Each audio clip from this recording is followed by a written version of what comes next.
Apollo 10 enters lunar orbit. As they pass around the far side of the moon, the astronauts lose all contact with Earth. It's about an hour on the backside of the moon, away from Earth, where you lose radio contact. During this hour, the astronauts are on their own. No one on Earth can see or hear them. When they emerge, they seem to have survived their voyage around the far side unscathed. Houston, you can tell the world that we have arrived. As far as anyone on Earth knows, this mission is going like clockwork. Everything according to plan. There's nothing irregular going on at all. But nearly 4 decades later, lost recordings emerged revealing an unsettling incident on the far side of the moon.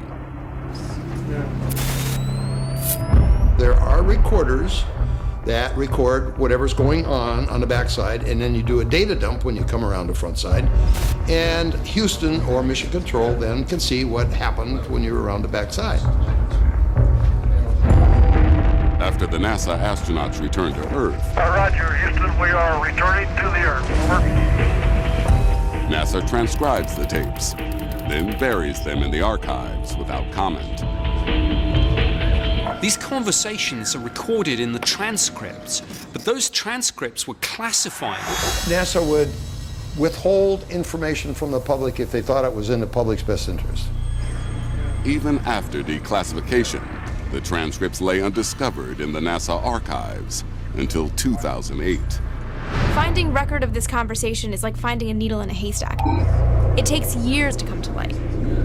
The tapes contain recordings of strange, otherworldly music coming through the Apollo module's radio. The conversations that follow the sounds makes it clear they are unlike anything the astronauts have ever heard. That music even sounds outer spacey, doesn't it? Do you hear that whistling sound? In their headsets, it sounded like a woo-woo kind of a noise. Sounds like, outer space-type music. If I were to hear something back there, the first thing probably would freak me out. Boy, that sure is weird music. Over the course of an hour, they mention it multiple times. This is not just some anomaly. This is something that they're all really hearing, and it's really weird. After almost an hour of transmission, the sound stops.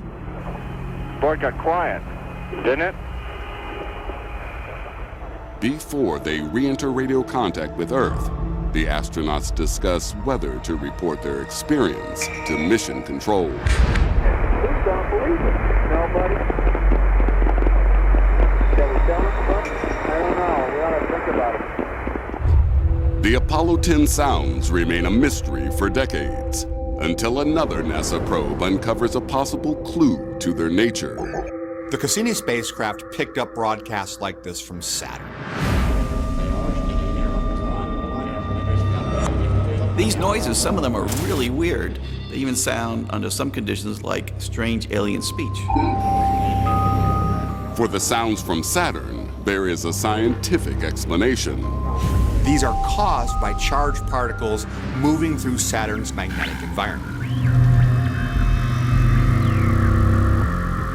Imagine being on the backside of the moon, all alone, away from the Earth, and hearing these kinds of sounds. I can understand how they could have been unnerved. But the unsettling noises the Apollo 10 astronauts heard could not be caused by magnetic fields. The moon doesn't have an atmosphere or a magnetic field, so we wouldn't expect it to be making any transmissions that could be picked up on a radio.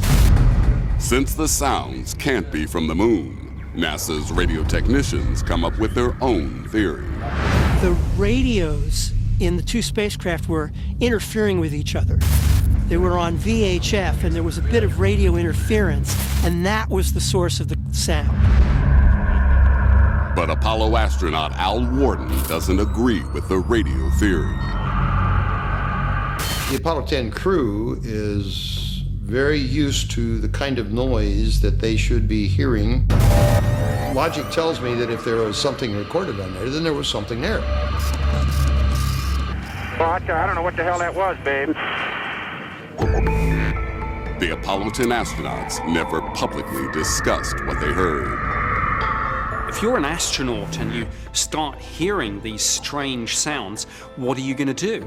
They were all absolutely petrified of being grounded if there was even the slightest question mark over their state of mind. So what do? They stayed silent. To date, the origin of the noises mentioned in the Apollo 10 recordings remains a mystery.